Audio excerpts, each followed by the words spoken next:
How to hit whoops. Now this for me is a personal favorite. I love hitting whoops. There is no better feeling in the world than skimming across a big set of whoops. It's awesome fun, especially if you're on a two-stroke. But I'm going to give you some tips here, and I'm going to start with the body. Now, hitting whoops is something that if you have good, proper technique, you will be rewarded for it. It is the most important part of a track where technique will reward you and add value to your riding. The opposite, if you don't have good technique, you will be punished for it in a set of whoops. So what I will say is that I've hoped you've already watched the attack position videos that I've posted, because that is exactly what you need to be doing in a set of whoops. So ideally, you've learnt the attack position, you are fluid, you are proper with your technique, and I'll go over what those points are just quickly. Is one, we want to be on the balls of our feet to create extra leverage and extra downforce. We want to have our feet in tight on the chassis, so in contact with the bike. There cannot be any gap or any daylight between our boots and the bike. This is where our strength comes from, at the lower part of the motorcycle, where we can hold it, all its weight and all its mass. From there, we have our knees in contact with the bike. They can squeeze, they need to be able to squeeze, but they will be fluid and they will move along the side of the machine. From there, our hips come out. So you do not want to tuck and rotate your hips underneath you. You want to rotate them out and create the biggest angle possible. So you essentially, you want to poke your bum out. And what this does is creates a leverage point halfway up your body, and this will allow you to move in sync with the machine and fix any problems that come up. From there, we want to have our shoulders back, straight back, our elbows up, and our eyes ahead. This is the most fundamental position on a motorbike. It's called the attacker position. It's the same position if you're doing a deadlift, all that sort of stuff. You can learn it in the other videos, go watch them. From there, the quickest way through a set of whoops is to skim across the top. Now the way we do this is we want our front wheel just to hit the top of each whoop, just to skim along the top. And we want our back wheel just to drop in a little bit more and just catch the top, maybe half a foot of the up ramp of each whoop. Now this is the shortest distance to travel across the top. You want to try and avoid dropping and having big rocking motions with the bike. This will create uneasiness, and the issue with whoops is that if you miss one, the front wheel misses one or the back wheel misses one, you create a seesaw, it can get dangerous. But with this in mind, our correct attack position, the goal is to skim across the top. I'm going to give you a few tips on how to achieve it. Now, the biggest thing with whoops that I usually find is fear.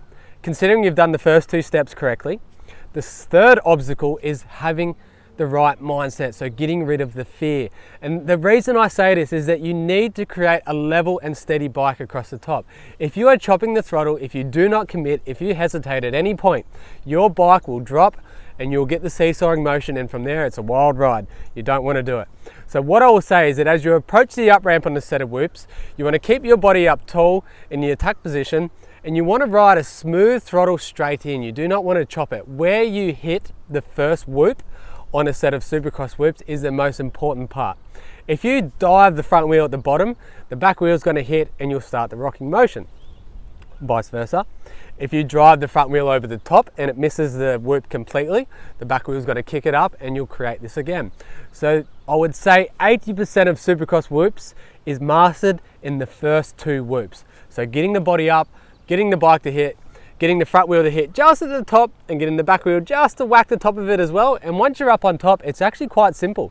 From there, it's a smooth ride. Your bike will consistently travel across the top. But again, that trick is don't create a seesawing motion on the way in. The main way you do this is ride that throttle in nice and smooth. It has to be consistent. The biggest mistake you'll see riders make when trying to skim a set of Supercross whoops is they'll come in and they'll approach it with enough speed, and then just as they ride up the up ramp of the first whoop to enter in on the pad, they chop the throttle, the front wheel will drop, and it's almost all over from that point. So considering you've got yourself in, you're up on top of the whoops, from there you are trying to make sure that your front wheel hits exactly where you want each time. So your eyes will lift up, you'll scan your line that you want to hit, you'll focus on the last whoop, and then you'll feel your wheels underneath you skimming across the top. So the front wheel will just hit the top of each one. We don't want to look down into them, we want to look across the top. And the back wheel, you are trying to create as much forwards momentum and forwards traction as possible. The way you do this is with your body and with your throttle. So the reason we are on the balls of our feet, again, is to get our weight back and to create more force. On the face of each whoop, if you're really, really good, you can actually push your bike down into the face of the whoop. Now, as you do this, it's going to create more traction, more force hitting the face of the whoop. And as you do that, give your throttle a bit of a blip across the top. Bop, bop, bop. Each time you give it that throttle, so the wheel has forwards momentum, and then you're pushing it into the face of the whoop with your body, you will not maintain the speed you have, you'll actually even improve the speed. You can pick up speed through the whoops. As well as this, traction is paramount in a set of whoops. You really, really, really need it. And the reason why is if that sucker kicks out left or right, it's game over. It's really, really hard to bring it back.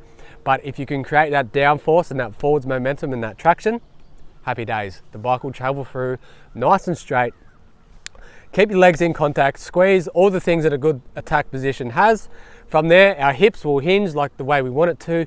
Our eyes will lift up, we'll look towards the end. And honestly, once you get in, they're pretty simple. Keep it smooth, keep it consistent. All the value and all the effort should be concentrated on getting in and getting on top firstly. Good luck.